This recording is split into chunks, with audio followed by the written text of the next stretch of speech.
Subscribe to our YouTube channel and press the bell icon to get the latest updates.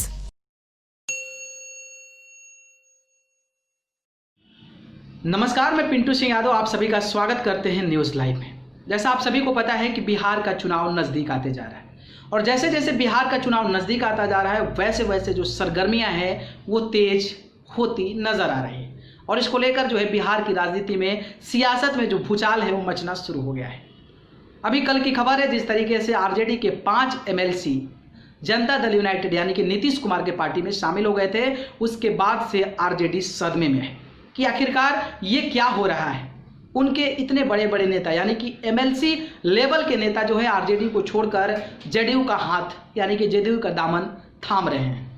जिसके बाद इसके लेकर ये भी कयास लगाया जा रहा है कि धीरे धीरे आरजेडी में टूट पड़ी है और अब विधायकों की टूट की भी खबरें आने वाले समय में आने वाली है, जिसको लेकर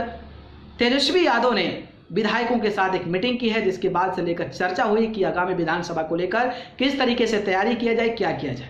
इसको लेकर आरजेडी में तो दुख है ही, इसीलिए आरजेडी के नेता तेजस्वी यादव जो है विधान परिषद भवन पहुंच गए और वहां पर जाकर शायद इस मामलों को लेकर जो भी बातचीत हुई वो की। लेकिन जिस तरीके से ये मामला सामने आ रहा है कि आरजेडी से इतनी बड़ी टूट हो रही है, तो कहीं ना कहीं ये संदेश देता है कि आने वाले समय में आरजेडी के लिए विधानसभा चुनाव की राह जो है इतनी आसान नहीं है। और खबर ये भी आ रही है कि लालू के हनुमान कहे जाने वाले रघुवंश प्रसाद सिंह आरजेडी को छोड़ दिए हैं, यानी कि आरजेडी पार्टी से इस्तीफा दे दिए हैं। इसके पीछे का रीजन क्या है ये भी मैं आपको बताऊंगा कि आखिरकार रघुवंश प्रसाद सिंह ने आरजेडी को क्यों छोड़ा, इसके पीछे क्या रीजन हो सकते हैं, क्या कारण हो सकते हैं। क्योंकि कांग्रेस की सरकार में यानी कि कैबिनेट मंत्री के तौर पे काम कर चुके हैं बिहार के एक दिग्गज नेता आरजेडी कहे जाते हैं, प्रदेश उपाध्यक्ष भी रह चुके हैं और इतने बड़े दिग्गज नेता और लालू के ऊपर से हनुमान कहे जाते थे। और लालू प्रसाद यादव की बात करें, रघुवंश प्रसाद सिंह की बात करें तो इन दोनों लोगों में बड़ी तगड़ी बनती थी और दोनों एक दूसरे को बहुत ज़्यादा जो है वैल्यू देते थे, भाव देते थे और दोनों लोग एक दूसरे को पसंद करते थे, जिसके चलते बिहार की राजनीति में एक अच्छा समीकरण बनाकर बिहार के चुनावों में वो अच्छे तरीके से आते थे और शायद जीत भी हासिल करते थे। लेकिन बिहार विधानसभा 2020 के चुनाव से पहले ही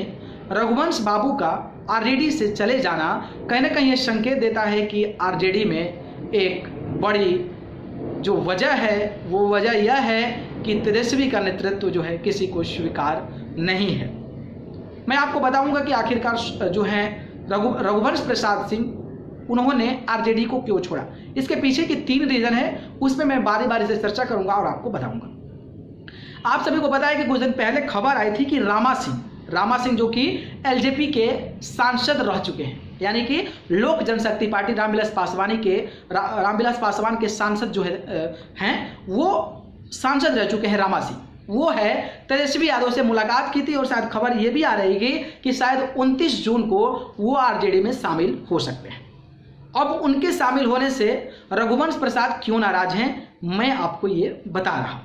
तो रघुवंश प्रसाद सिंह रामा सिंह के शामिल होने से इसलिए नाराज हैं क्योंकि वैशाली लोकसभा सीट से यानी कि बात करें हम तो वैशाली लोकसभा सीट से 2014 में रामा सिंह ने लोक जनशक्ति पार्टी से चुनाव लड़ा था और आरजेडी के चुनावी मैदान में थे रघुवंश बाबू यानी कि रघुवंश प्रसाद सिंह,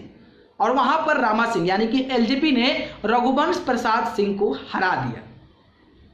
अब आप सोचिए कि कोई आरजेडी का एक दिग्गज नेता है जिससे चुनाव हार जाता है और वही नेता 5-6 साल बाद आकर फिर आरजेडी में शामिल होता है, तो जो नेता हारा हुआ है उसके दिल पर क्या प्रभाव पड़ेगा।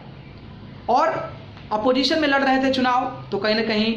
कटाक्ष का और जो बयान होता है वो दिया ही जाता है और उसको लेकर जो मारामारी होती है वो तो होती रहती है, जिसके बाद से लेकर ये भी कहा जा रहा था कि दोनों एक दूसरे के कट्टर विरोधी थे, यानी कि रामा सिंह और रघुवंश प्रसाद सिंह एक दूसरे के कट्टर विरोधी थे। और कट्टर विरोधी होना लाजमी है क्योंकि अलग अलग इनकी पार्टी है और एक दूसरे के खिलाफ अगर मैदान में उतर रहे हैं तो इस प्रकार के बयान देना लाजमी है, जिसके बाद से कयास लगाया जा रहा है कि रामा सिंह 29 तारीख को शामिल होंगे, उससे पहले ही रघुवंश प्रसाद सिंह ने आरजेडी से इस्तीफा दे दिया। तो ये सबसे बड़ी वजह बताई जा रही है रघुवंश प्रसाद सिंह के इस्तीफा देने का।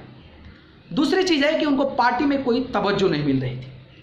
आपने देखा होगा कि बहुत सारा मामला सामने आया था, खास करके अगर हम बात करें जिस तरीके से रघुवंश प्रसाद जो है लालू यादव के बहुत ज़्यादा करीबी थे और लालू यादव को हमेशा कहते आ रहे हैं, लालू यादव से हमेशा लेटर के माध्यम से जेल में भी मिलने गए थे और उन्होंने बताया कि ऐसे ऐसे प्लान करके, लेकिन शायद तेजस्वी यादव एक युवा नेता हैं और युवाओं के सोच में शायद उन जैसे बुजुर्ग नेताओं का कोई पूछ नहीं है, कोई वैल्यू नहीं है, उसके अनुसार कार्य नहीं हो रहे हैं। शायद इसलिए जो है रघुवंश प्रसाद सिंह जो है कहीं ना कहीं आहत थे, दुखी थे और इस लड़ाई में यानी कि आरजेडी के साथ लड़ाई में शायद उनका जो ओपिनियन है, जो विचार है, जो बयान है, जो राय है, वो शायद उनसे नहीं लिया जा रहा था और अपने से ही एक अलग कमेटी बनाकर लोगों के बीच, जनता के बीच जो चीज़ें पेश हो रही थी, शायद वो उससे नाराज थे, क्योंकि एक दिग्गज नेता होने के नाते राजद के एक वरिष्ठ नेता हैं और वरिष्ठ नेताओं का ऐसे ना राय लेना कहीं ना कहीं उनको एक दुख पहुंचाता है, जिसके चलते ये भी कहा जा रहा है कि उनको राजद में तवज्जो नहीं मिल रही थी, जिसके चलते रघुवंश प्रसाद सिंह ने